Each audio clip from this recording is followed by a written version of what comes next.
Hablando con científicos. Un programa de cienciaes.com para divulgar los avances de la ciencia contados por sus protagonistas. Con Ángel Rodríguez Lozano. Hoy os invitamos a escuchar cómo enseñar a una bacteria a degradar residuos de explosivos. Hablamos con David Rodríguez Espeso.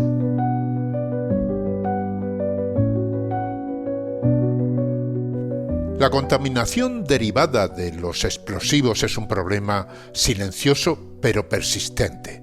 Más allá de las imágenes espectaculares de una detonación, lo que queda en el terreno puede ser incluso más preocupante. Compuestos químicos estables, tóxicos y difíciles de eliminar. Entre ellos destaca el dinitrotolueno, DNT, un residuo asociado a la fabricación y uso de materiales explosivos como el famoso TNT. El investigador del Centro Nacional de Biotecnología, David Rodríguez Espeso, nuestro invitado en Hablando con Científicos, va a explicar cómo su equipo ha desarrollado una estrategia que permite enseñar a la bacteria Pseudomonas putida a utilizar el DNT como alimento y degradarlo. El objetivo es realmente ambicioso: transformar un contaminante persistente en una fuente de energía para un organismo vivo.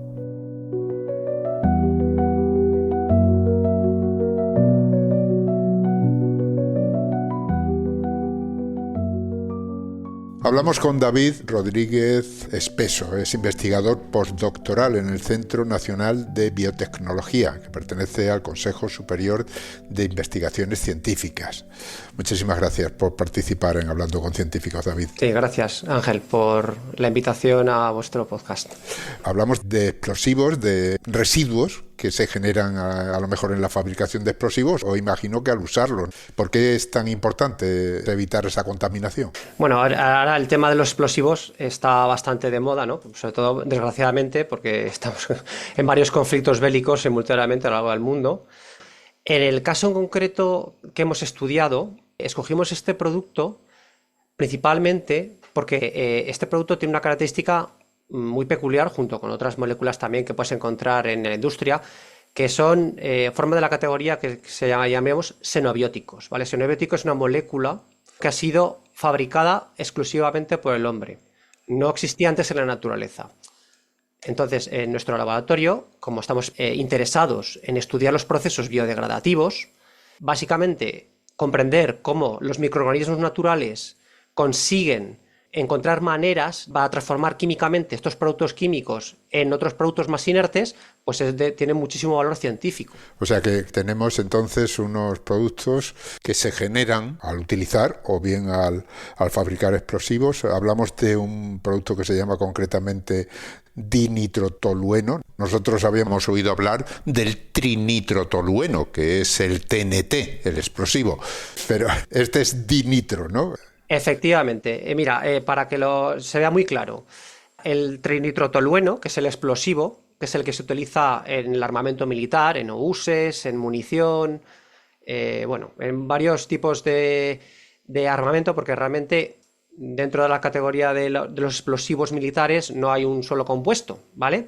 Hay una gama diversa, ¿de acuerdo? El trinitrotolueno es un viejo conocido dentro de la industria armamentística, porque digamos que se utiliza como materia prima para fabricar productos que se derivan del petróleo, ¿de acuerdo? Entonces, mediante unos procesos de lo que se llama nitración, ¿vale?, se consigue introducir grupos químicos, en este caso que se llaman nitro, ¿de acuerdo?, porque tienen nitrógeno, dentro de la estructura, una estructura aromática, que es típica de productos que vienen del petróleo, formando este compuesto explosivo, y es muy inestable, ¿vale? ¿De acuerdo? Entonces, cuando se detona, ese producto genera como subproducto el dinitrotolueno, porque en el proceso de detonación, básicamente ese nitrógeno que se ha introducido de forma molecular se emite al ambiente en forma de gas, que es lo que produce la onda a presión y el estallido.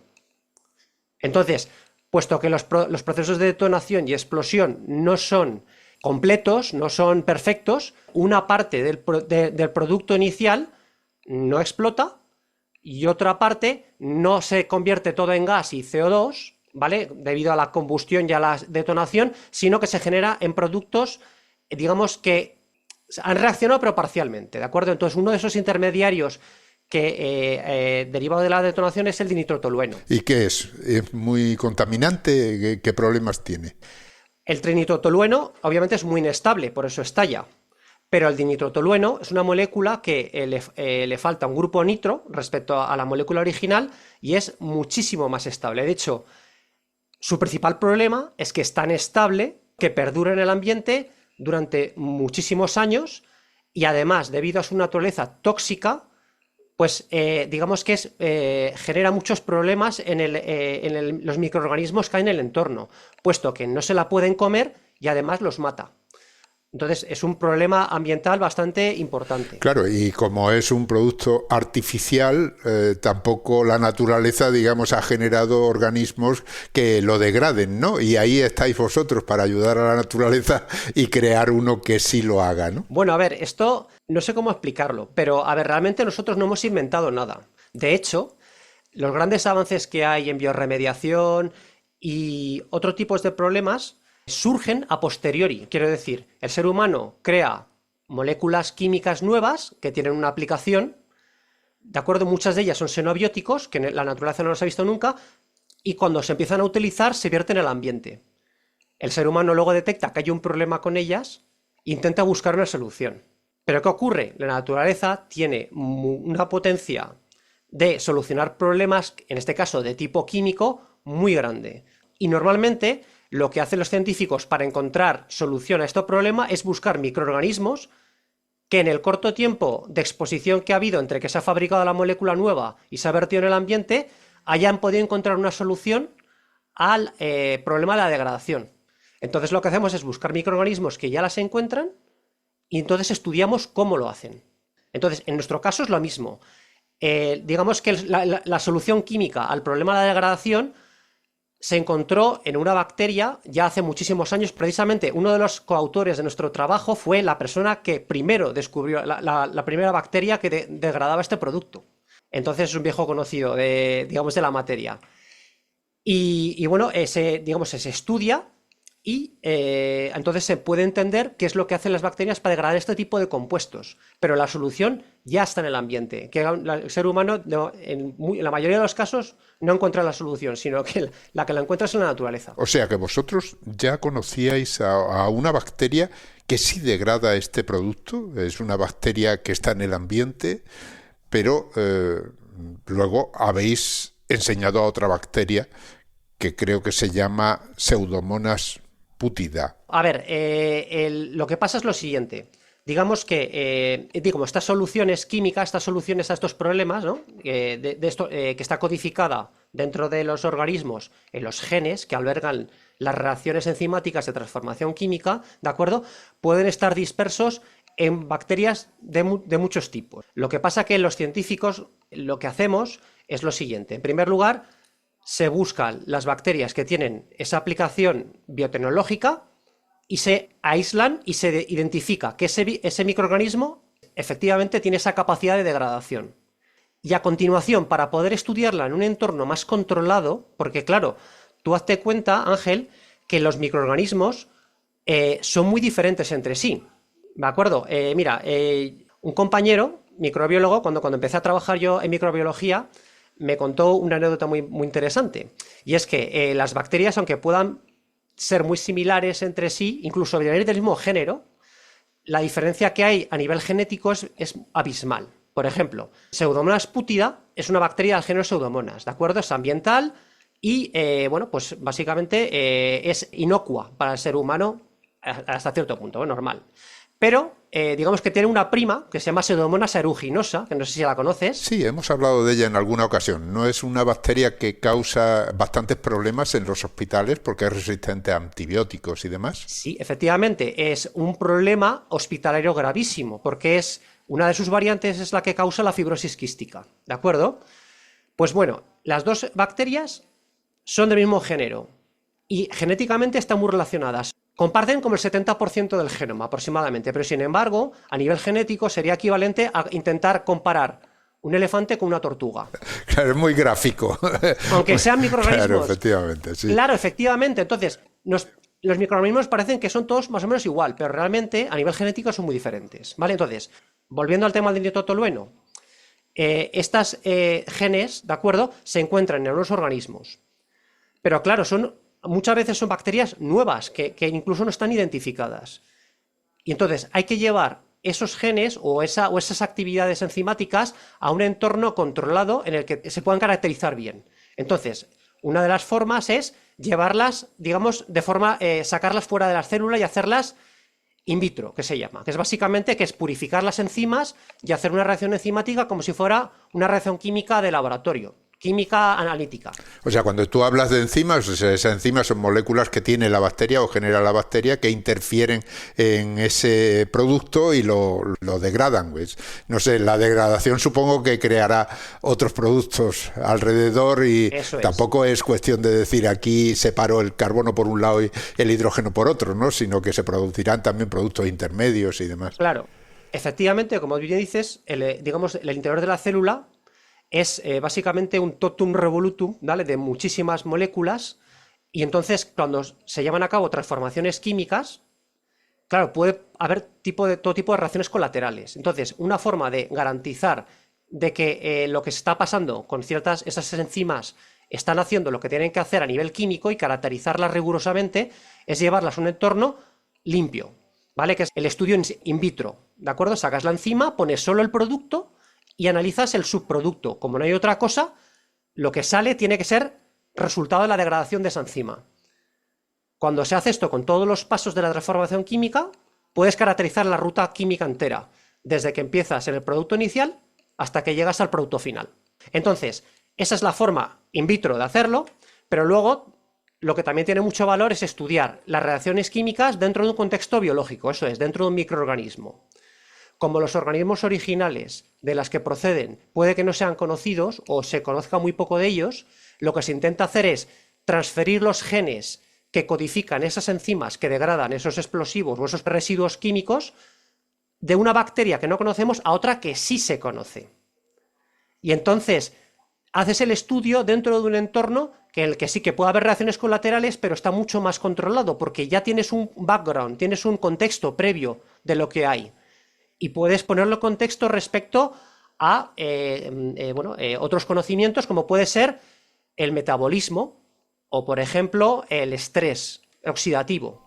Ya. Entiendo que la inicial, esa que aparece en la naturaleza, claro, es un ser vivo con todo su genoma completo y el primer trabajo consistirá en averiguar dónde está, en qué trozo de ese genoma está precisamente la parte que vosotros estáis buscando o que interesa, ¿no? Entre medias de toda la información del genoma, ¿no? Que no será fácil eso tampoco, ¿no? No, claro, efectivamente, eso es. En la primera parte, en primer lugar, hay que demostrar de que el microorganismo degrada ese compuesto químico, ¿vale? Eso se hace mediante un análisis de los espectros que se llaman de masas, ¿no? O por cromatografía de alta resolución, que son técnicas que básicamente permiten identificar una molécula química dentro de una mezcla, ¿vale?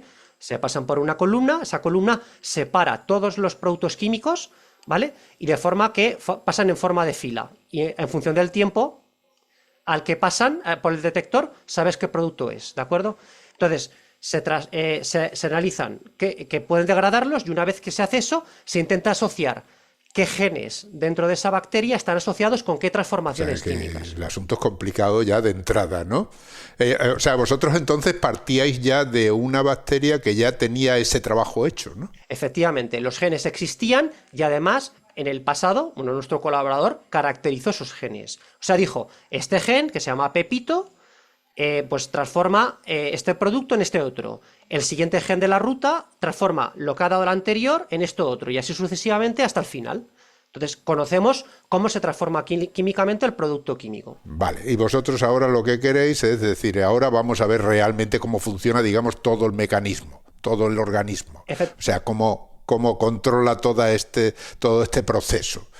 para entenderlo, ¿no? Y poder aprovecharlo, claro, porque si no, al final, pues la degradación puede ser mayor o menor o puede generar otros residuos que son también tóxicos. Entiendo que la cantidad de posibilidades es inmensa, ¿no? Efectivamente. Entonces, digamos que el trabajo estaba hecho hasta la identificación de esos genes en esas bacterias. Pero ¿qué ocurre? A lo largo de estos últimos, no sé si son 40 o 50 años, ha habido varios intentos de diferentes investigadores o grupos de investigación de transferir esos genes de esas bacterias naturales a, digamos, los caballos de batalla de laboratorio, que son las bacterias que conocemos muchísimo, que se han estudiado muchísimo. Pues, por ejemplo, la famosa Escherichia coli, o, por ejemplo, nuestra Pseudomonas putida, ¿vale? Son microorganismos que se conocen muy bien. Hay muchísima gente, una comunidad de científicos muy grande estudiando y hay mucho interés por conocer cómo funciona, digamos, este tipo de reacciones químicas en estos contextos que son muy conocidos, ¿de acuerdo? Claro, o sea, vienen a ser como los ratones de laboratorio en el mundo de las bacterias, ¿no? Efectivamente, eso es. Pero ¿qué pasa? Ninguno de ellos tuvo éxito. O sea que ese trasvase de esos genes no dio resultado, no fueron aceptados. Dio resultado, pero parcialmente. Mira, resulta que digamos, las actividades enzimáticas codificadas en los genes que se transfirieron desde las bacterias naturales permitían transformar el producto completo hasta biomasa. Quiero decir, una desaparición total. Simplemente empezando con el producto de partida.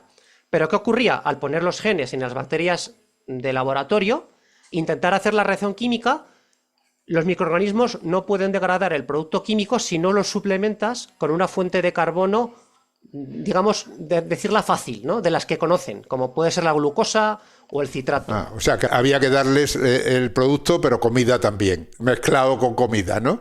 Claro. Entonces, eso atormentaba a la gente porque numerosos intentos en distintos, digamos, ratones de laboratorio, ¿vale? Bacterianos, por decirlo de una manera, y ninguno de ellos funcionaba. Entonces, claro, la pregunta que estaba en el aire es, ¿pero por qué demonios no funciona? Pero si tienes todos los genes para hacer ese trabajo y no lo haces. Y hemos probado bacterias de un tipo, ahora esta bacteria que degrada también otros tóxicos y parece que está preparada naturalmente, tampoco funciona. Entonces, ¿qué es lo que ocurre?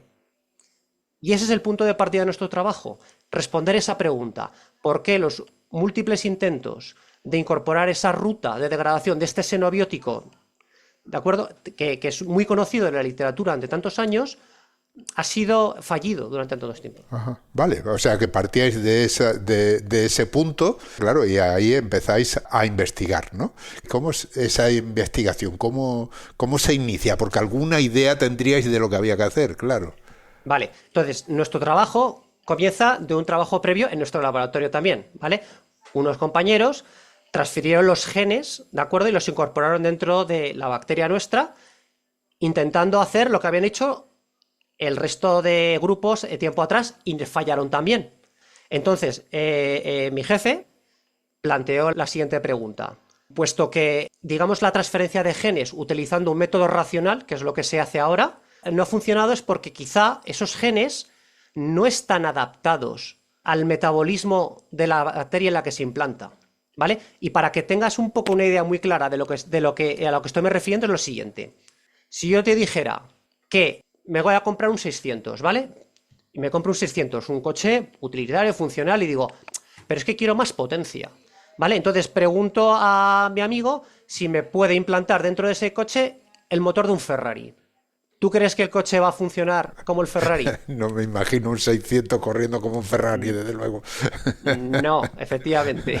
Y eso es, ¿por qué? Porque si bien el motor puede funcionar y ser una maravilla tecnológica, el chasis que sustenta las funciones de ese motor no está adaptado para soportar la carga de trabajo que requiere el motor. Entonces, bajo esa idea fundamental, decidimos desarrollar nuestro trabajo, que consistía en someter al chasis, a la bacteria, al conjunto, a un proceso de maduración o de habituallamiento, ¿de acuerdo?, en el cual la bacteria pudiera adoptar todos los cambios necesarios para que ese motor sí que funcionara. O sea, que los cambios lo hiciera la propia bacteria. Claro, que la bacteria evolucionara. Claro, ¿no? Claro, porque eso es otro tema muy interesante. O sea, la gente habla de ingeniería genética, todo el mundo habla de las maravillas de la biotecnología, pero realmente el conocimiento que se tiene sobre la biología es muy limitado, porque las bacterias, ya no hablamos ni de células humanas, ¿vale? Que son células, desde el punto de vista de la complejidad, mucho más avanzadas. Estamos hablando de las bacterias que son de los organismos más simples que hay. La complejidad a nivel molecular y a nivel organizativo es tan elevada que comprendemos ciertos fragmentos, comprendemos ciertas reglas sencillas, ¿de acuerdo?, de cómo manipular los organismos, pero no conocemos el set completo. No somos como un mecánico que pudiéramos desmontar el motor entero y montarlo de cero otra vez. Sabemos hacer algunos acoples, podemos poner esto por aquí, poner esto para acá para que funcione, pero no conocemos la ingeniería que hay detrás de todo ello en profundidad. Claro, o sea, se conocen las piezas individuales, pero se desconoce la maquinaria completa, ¿no? Toda la conexión que existe entre cada una de las piezas, ¿no? Efectivamente, Ajá. La conectividad, los requisitos, las limitaciones, mucha de esa información falta. O sea, que esa bacteria entonces que teníais ahí, a la que ya le habéis implantado ese gen, lo que le pasa es que si la ponéis ahí en ese dinitrotolueno solo, se muere sin más. Efectivamente. Le tenéis que poner de comer aparte porque si no, no hay forma. Eso es. Pero claro, si los enzimas están ahí, el microorganismo debería poder consumirlo como única fuente de carbono y de nitrógeno, porque es los nutrientes que aporta. Entonces, la tarea fue esa, fue adaptar o dejar, digamos, utilizar, en este caso, puesto que no tenemos conocimiento suficiente para ajustar los niveles metabólicos de la bacteria para que funcione bien la ruta, fue utilizar la fuerza de la evolución para que hiciera el trabajo que nosotros desconocemos. Ajá. ¿Y cómo se hace eso? A ver. Vale, pues básicamente consiste en aclimatar al microorganismo a que vaya utilizando esa molécula como fuente de alimento. Entonces, en primer lugar lo que hicimos fue generar diversidad genética, poniendo a dividir la célula con carbono fácil, con medio rico, ¿de acuerdo?, para que pudiera crecer sin problema, degradara el tóxico y generara toxicidad, ¿vale? Esa toxicidad, pues nosotros esperamos que iba a generar problemas en la célula, que la célula va a intentar corregir de una forma tranquila porque tiene comida más que suficiente y el nivel de tóxico es bajo, ¿vale? Y entonces iba como a empezar a tocar cosas para aliviar la toxicidad hasta cierto nivel. O sea que la bacteria, a medida que va alimentándose de su comida natural y de ese tóxico en parte, va probando y va cambiando, ¿no? Efectivamente. La propia bacteria de alguna manera va cambiando, porque entiendo que si le sienta muy mal la comida y se muere, la bacteria ahí se acabó. O sea, así es, efectivamente. Entonces, el problema que tiene este producto, y por eso no se degrada en el ambiente, es porque cuando las bacterias intentan degradarla, generan, o sea, la propia molécula es tóxica, pero luego los productos de degradación son incluso más tóxicos muchas veces. Claro, o sea, dividen la molécula y al final se encuentran con dos problemas en lugar de uno, ¿no? Efectivamente, o sea, vas de mal en peor, ¿no? Entonces, y para más INRI, le estabas pidiendo a nuestro organismo inicial, con los genes, que utilizara ese tóxico y se lo utilizara de alimento. O sea, es un requisito muy fuerte. Entonces, eso requiere un acondicionamiento a nivel genético muy profundo. Sí, la verdad es que es un problema tras otro. Bueno, vamos a tomarnos un pequeño descanso y volvemos enseguida. Y así continuamos ya con lo que habéis conseguido.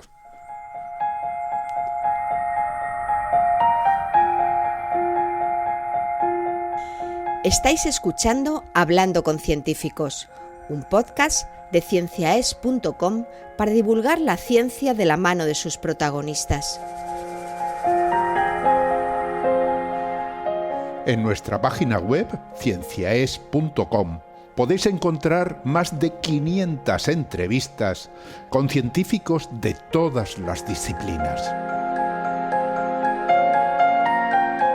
Os invitamos a escucharlas y compartirlas en redes sociales con vuestros amigos y conocidos. Cienciaes.com ofrece un conjunto de podcasts de acceso libre y gratuito a través de iTunes, Spotify, Google Podcasts, iVoox, TuneIn y muchas más plataformas. Todo en cienciaes.com.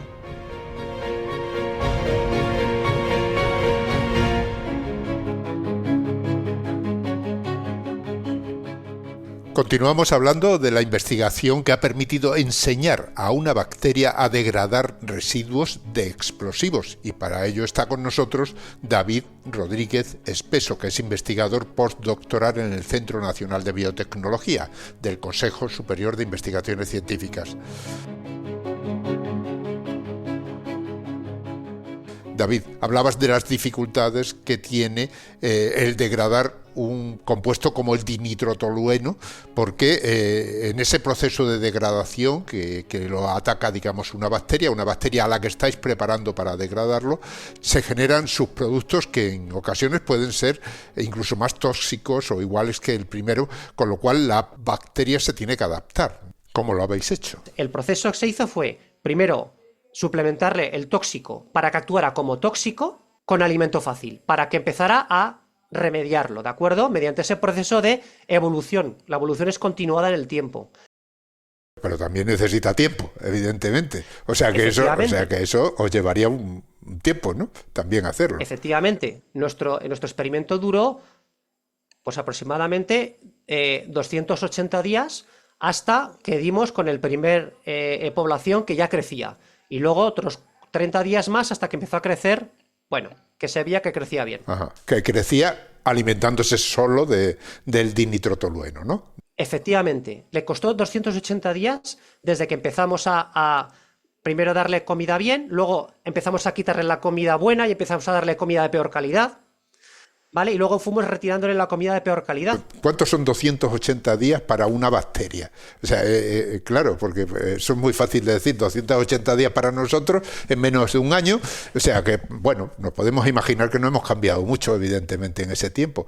Pero una bacteria, ¿cómo podemos comprender lo que cambia una bacteria o lo que supone ese tiempo para una bacteria? ¿Cuántas generaciones serían? Pues depende efectivamente del número de generaciones que haya. Porque las mutaciones se pueden generar por múltiples vías, por vía química o por error a la hora de duplicar el DNA, ¿de acuerdo? En la división celular, pero luego, claro, tienen que heredarse. Entonces depende del número de divisiones celulares. ¿Qué ocurre? Cuando le das comida rica al microorganismo, estos crecen muy rápido, pero cuando empiezas a darle comida de peor calidad, cada vez crece más lento. Entonces, el proceso, en cuanto a número de divisiones, no es lineal, porque al principio se divide muy rápido, pero luego, al final, apenas se dividían, porque tenían que alimentarse de ese tóxico. Entonces tuvieron que experimentar cambios graduales. Es más, tuvimos que adaptar los procesos que se utilizan habitualmente en el laboratorio para evolución dirigida para poder contrarrestar el efecto de que cuando le ponías el dinitrotolueno como producto de partida, la bacteria se moría, no crecía. Teníamos que darle de comer primero el producto tóxico durante un tiempo sin que no hubiera nada en el medio y luego recuperarlo con comida. Digamos que cuando estaba en malas condiciones ya por fin se le daba algo de comida de la buena y para que se recuperara. Eso es. Y esa población que quedaba se recupera y se vuelve a hacer lo mismo. En un intervalo de fases de hambruna no, tú le das el producto y dices, si quieres te lo comes y si no te mueres. Durante un tiempo. Y luego, cuando ya están agonizando, se les da comida para que se recuperen las que han sobrevivido. Las que han sobrevivido, porque ahí hay una buena parte que no ha podido soportarlo, claro, ¿no? Y por lo tanto van quedando las más aptas para sobrevivir en esas circunstancias, ¿no? Es como darte a comer un zapato y dejarte una semana para ver si te alimentas o no. Eso es. Imagino que no te debe sentar bien el primer mordisco, ¿no? Efectivamente. Así es. Pero solo sobrevivirían unos pocos, ¿no? Y entiendo que además las poblaciones de bacterias oscilarán mucho en cuanto a tamaño, ¿no? Cuando se las alimenta bien serán millones. Claro, ¿no? Claro, efectivamente. Efectivamente, cuando tú creces, por ejemplo, con un medio rico, una glucosa, un LB, un cultivo típico llega en torno a las 10 a la 9 bacterias, 1.000 millones de bacterias cada mililitro de cultivo. Claro. Y cuando estamos trabajando con este tóxico, al final nos movíamos en el rango de desde 10 a la 8 hasta 10 a la 6. Y con una tasa de replicación ínfima, porque a lo mejor en una semana se duplicaban a lo mejor una vez, si había suerte. O sea que no llegaban ni a una tasa de reproducción estadística de una división por semana. O sea que realmente de la población inicial quedaba la milésima parte, ¿no? Por las cantidades que estás diciendo. Y la milésima parte y no se reproducía, o sea, solamente sobrevivían de mala manera. Eso es.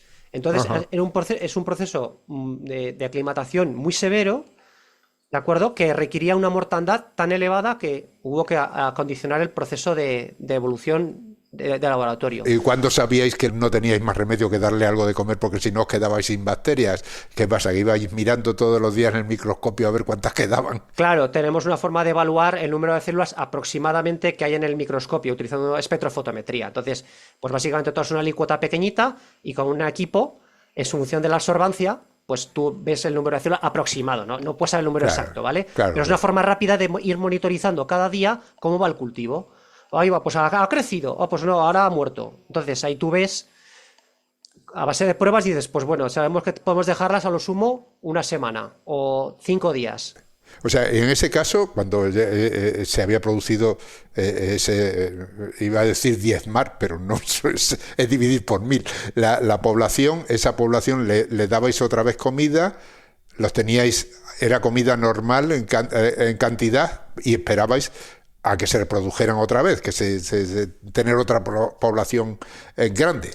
Sí, ¿no? Es darle de comer para recuperar los números, pero tampoco mucho, porque la gracia es que prosperen solo las que se comen el dinitrotolueno. Entonces, cuando tú das comida normal, crecen las que han comido dinitrotolueno y las que no.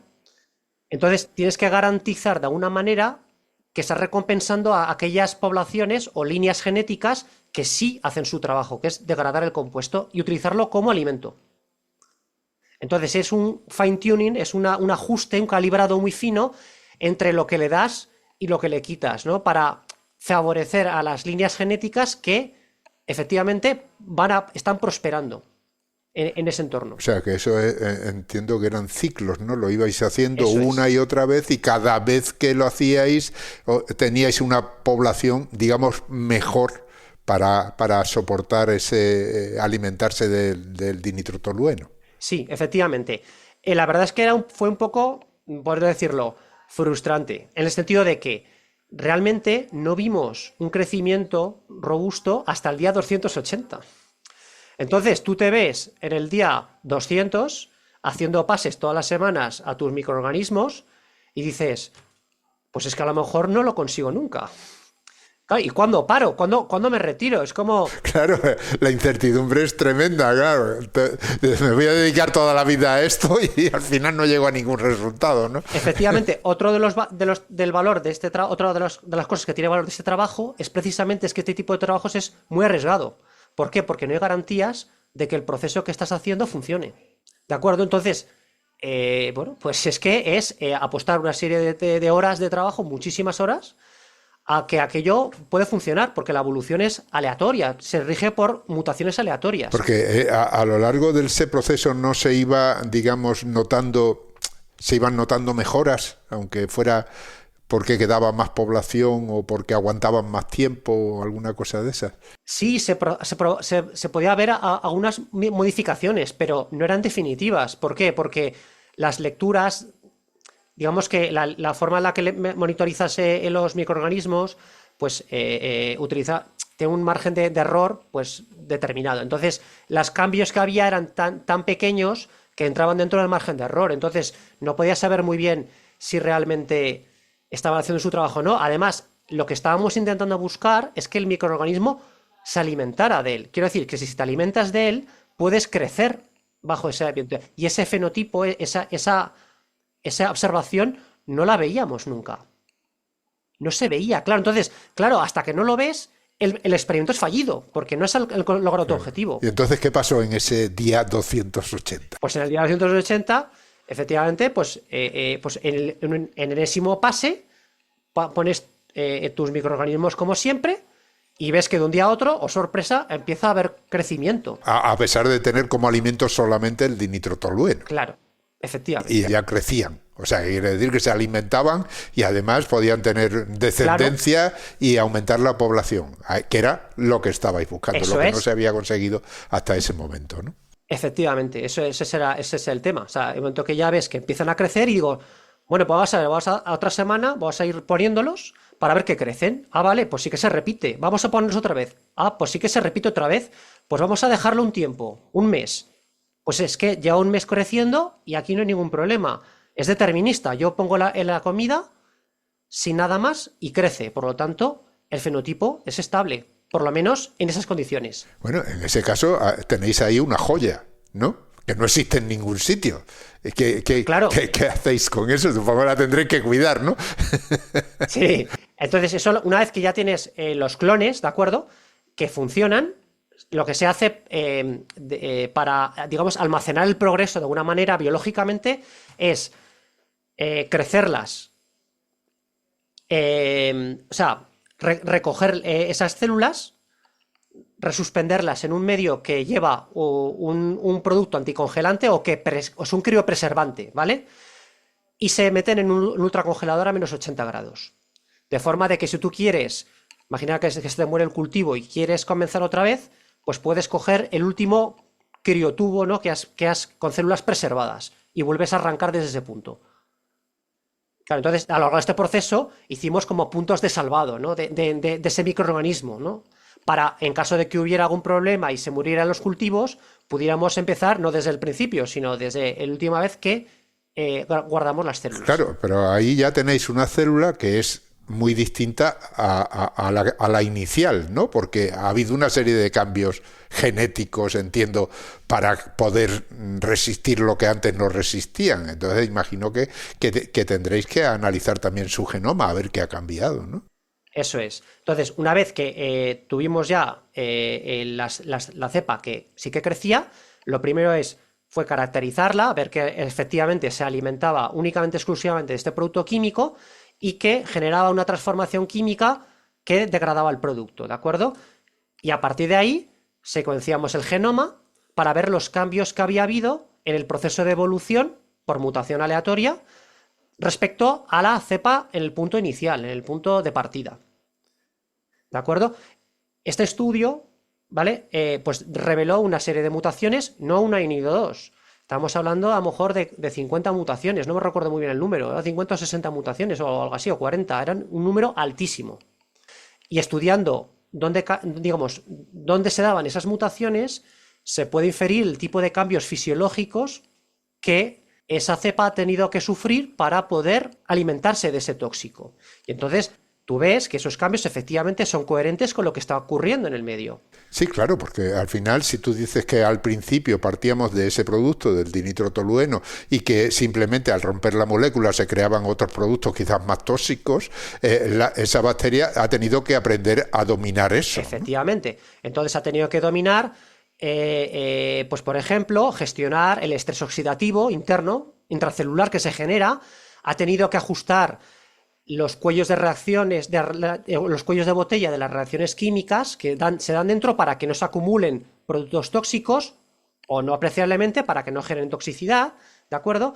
Y ha habido, por ejemplo, que tener, ajustar todas las señales a nivel de regulación interna, intracelular, para gestionar las alarmas que activan los sistemas de seguridad contra estas alertas, contra estas amenazas, ¿de acuerdo? Por ejemplo, en el entorno natural, cuando una bacteria está en el entorno, tiene que tener mecanismos de seguridad que la permitan sentir que puede haber un problema, para que adopten medios de seguridad para evitar daño, ¿vale? Hay muchas estrategias para evitar el daño. Algunas de ellas pueden ser, por ejemplo, dejar de dividirse, ¿de acuerdo? Entonces, cuando tú expones a una bacteria que se coma un tóxico, por ejemplo, pues tiene que haber un recableado de esos sistemas de seguridad para que la bacteria no interprete como una amenaza ese producto tóxico, porque te estás alimentando de él. Claro, tiene que cambiar de forma de ser. Ya no es un tóxico, ya es comida. Efectivamente, ¿no? Ese es el tema. Y una cosa, entonces, ahora ya que tenéis esa bacteria, cuando le añadís el dinitrotolueno, al final, ¿qué queda? Porque, claro, algún residuo quedará, ¿no? Sí, nosotros hicimos una perfilación de los analitos que quedaban, ¿vale? ¿De acuerdo? Orientativa, descubrimos que el producto inicial, el dinitrotolueno, lo consumía totalmente, y sí que es verdad que queda alguna traza de algún producto químico, pero que no hemos identificado. ¿Por qué? Porque para identificar productos químicos necesitas lo que se llaman en química analítica patrones, ¿de acuerdo? Un patrón es básicamente una molécula química aislada químicamente que cuando tú la pasas por tu equipo de detección te permite identificar biunívocamente la señal que te da tu equipo con la presencia de ese producto químico, de ese analito, ¿de acuerdo? Entonces, nosotros tenemos como, ¿cómo decirlo? Un recetario, ¿de acuerdo? Con muchas moléculas, pero de los que no tenemos patrón. Entonces, no sabemos qué intermediarios hay, ¿de acuerdo? Exactamente, pero sí podemos inferir la estructura de esas moléculas químicas. Entonces sí que quedan algunos derivados intermediarios que no se han consumido, pero digamos que el hito principal, que es el poder alimentarse, generar biomasa a partir de ese producto, sí que se consigue. Entonces, estamos pensando en realizar un segundo trabajo en el que vamos a ahondar en el estudio de los analitos, de ese perfil metabolómico que ha quedado en ese residuo líquido de la degradación para ver qué es lo que ha hecho realmente la bacteria a nivel químico. El siguiente capítulo del trabajo lo tenéis ahí delante, ¿no? Una cuestión, claro, al final tenéis ahí una bacteria que se alimenta de este producto, lo que quiere decir que también no solo basta con saber, además conviene que sea útil, ¿no? Se puede, en algún momento se puede pensar en liberar esa bacteria a un lugar contaminado y que ayude a recuperarlo. Bueno, a ver, aquí entramos, ya salimos del campo de la ciencia y entramos dentro del campo de la regulación. Entonces, actualmente, y solo hablo del contexto de la Unión Europea, la emisión de organismos modificados genéticamente al entorno está sometida a evaluación por un comité de bioética y bioseguridad, ¿de acuerdo? Tienes que, si quieres liberar un organismo al entorno, tienes que pasar por un comité que te autorice esa emisión al entorno, porque al final estás introduciendo un artefacto genético creado por el hombre en un entorno natural, que puede haber ciertos riesgos. ¿Qué es lo que ocurre hasta el día de hoy? Estos comités son ultraconservadores. No ha habido ninguna intervención de una emisión de un organismo modificado genéticamente al entorno en muchísimos años. Yo creo que no ha habido prácticamente ninguna documentada. ¿Por qué? Porque se acepta ahora mismo que el riesgo es demasiado elevado. Dicho esto, ¿eso es así? No lo sé. Esos criterios se establecieron hace 30 o 40 años. Entonces, quizá es momento de que la Unión Europea, y yo creo que la regulación y digamos el movimiento de los lobbies en Bruselas va en esa dirección, va a haber una reevaluación de estos criterios. ¿Por qué? Porque al final esta prohibición se extrapola a todo. Se extrapola, por ejemplo, con los alimentos transgénicos, se extrapola con otro tipo de aplicaciones médicas. Hay algunas que sí que están autorizadas. Por ejemplo, las famosas células CAR-T, estas que se entrenan a los linfocitos del sistema inmunitario para combatir enfermedades mortales, pues no dejan de ser, yo creo que son adaptaciones genéticas, creo que también. Y eso al final, el paciente, una vez que acaba el tratamiento, lo expele por la orina al entorno. Entonces, eso tiene que pasar por el comité de bioética, pero en esos casos se suele aprobar. Quiero decir, la comisión sí que da autorizaciones, pero es para casos muy específicos. Entonces, respecto a la posibilidad, pues ¿por qué no? Se podría decir, bueno, si utilizamos esta bacteria vamos a descontaminar el entorno de explosivos. Ya he dicho al principio que no todos los explosivos son iguales, entonces, claro, cada caso en concreto habría que analizarlo y ver si funcionaría o no funcionaría. O sea, queda mucho trabajo por delante. Sí, bueno, está ahí, habéis llegado, esto es como todo, ¿no? Partíais de unos trabajos previos que no habían conseguido, digamos, este nivel, ahora ya estáis en otro nivel y a partir de ahí hay que seguir subiendo, ¿no? Subiendo escalones. Ajá, muy interesante. Claro, la cuestión de la ética se impone al final, pero vosotros no estáis hablando de un organismo genéticamente modificada en el sentido de que habéis trasladado un gen de un organismo a otro, pero no habéis creado realmente un gen, ese ya estaba, lo había creado la naturaleza, ¿no? Sí, es que efectivamente... Y el resto ha sido una evolución natural, forzada, pero natural al fin y al cabo. No habéis intervenido también ahí cambiando letras. Efectivamente, tal como lo explicas, parece que todo está en orden, pero sin embargo la legislación funciona en términos de definiciones y de marcos. Y en su momento la legislación se creó y se definió que un organismo modificado genéticamente es todo aquello en lo que tanto si intercambias como si creas, ya se considera una edición genética, un organismo modificado genéticamente, y todo se regula bajo el mismo marco. Y eso yo creo que es lo que a lo mejor habría que revisar. Pues muy interesante el tema, la verdad es que parece una película. Sí, es fascinante, la verdad. Ese día en el que viste que se replicaba, ¿qué pasó por tu cabeza? Madre mía, yo por saltando de alegría, ya ves, porque yo pensaba que aquello no se iba a acabar nunca. Además hubo un momento de pánico absoluto cuando me reuní con mi jefe y con nuestro colaborador.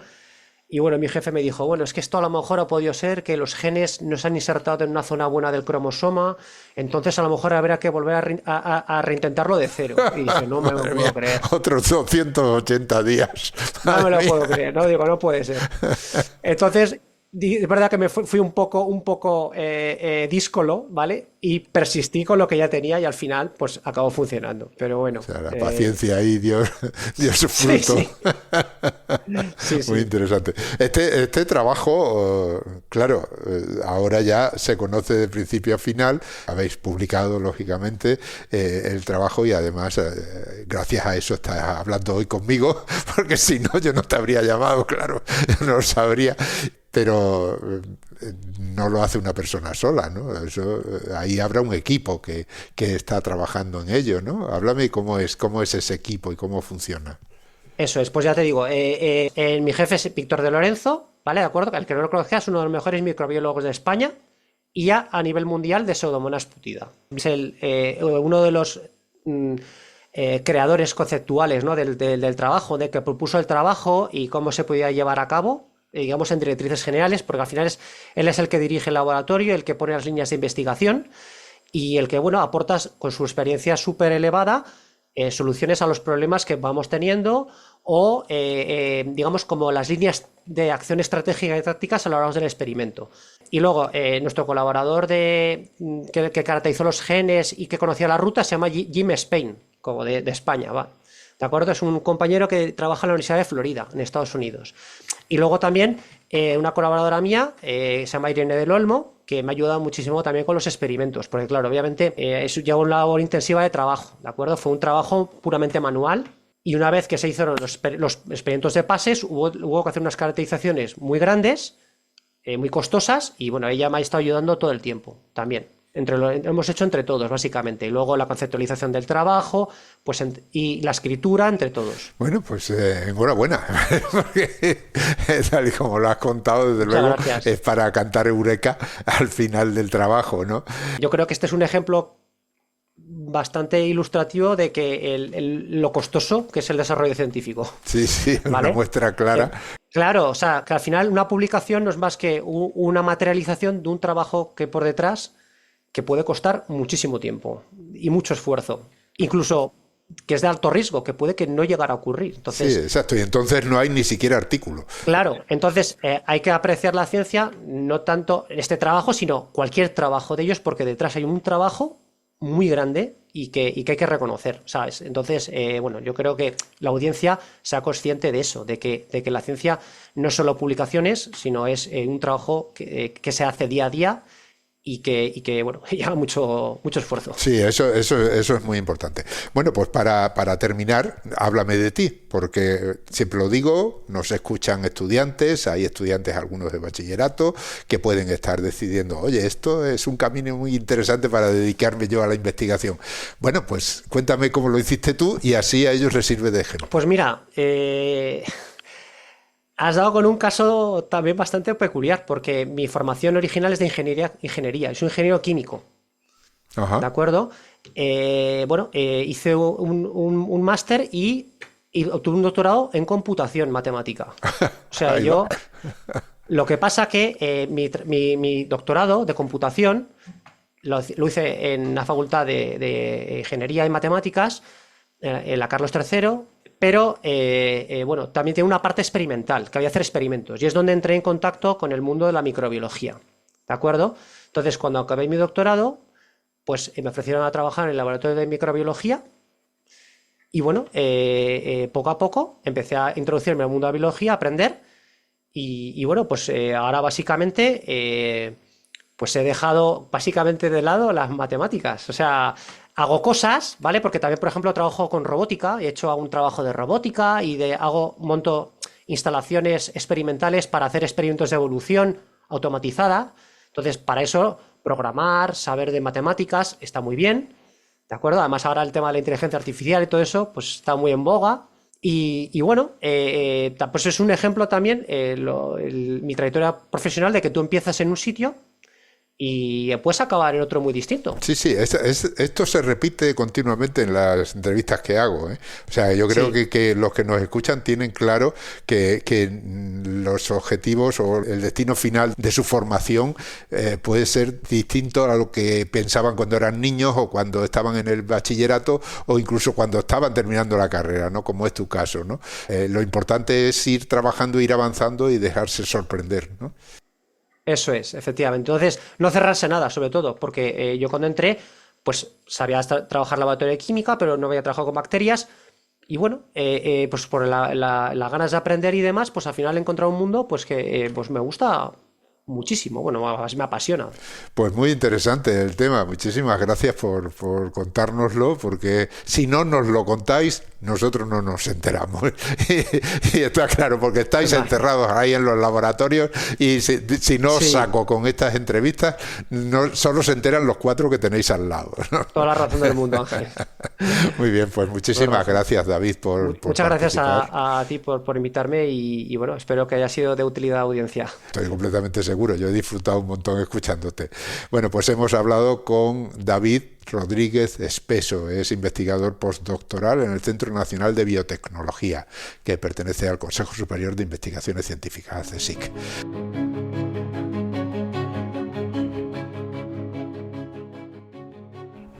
Y como siempre, antes de despedirnos, tengo que recordaros que Hablando con Científicos y el resto de los podcasts de cienciaes.com son posibles gracias a vuestras donaciones. Es nuestra única fuente de ingresos. Así que, si escuchas nuestros programas, si te gustan y todavía no te has unido al grupo de mecenas, ánimo, únete. Visita cienciaes.com, pulsa el botón de donar y elige cualquiera de las opciones que ahí se ofrecen. Han escuchado ustedes Hablando con Científicos, con Ángel Rodríguez Lozano. Cienciaes.com. Ciencia para escuchar.